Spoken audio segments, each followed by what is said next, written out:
Hello mga ka-ergan, ipakita lang natin to. Meron tayo dito Gamo Arrow na synthetic ang stock. May nakakabit na Discover Scope. So ayun ay available din. Tapos ang feature talaga natin dito itong ating tripod, Manbilit tripod. So ayan siya guys, napakatibay niyan.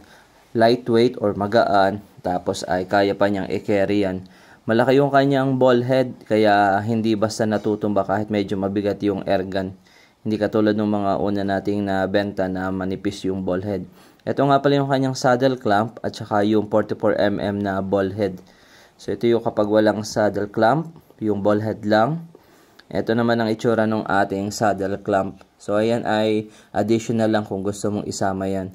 So ito yung mga features niya, kahit na mabigat yung airgun kaya niya.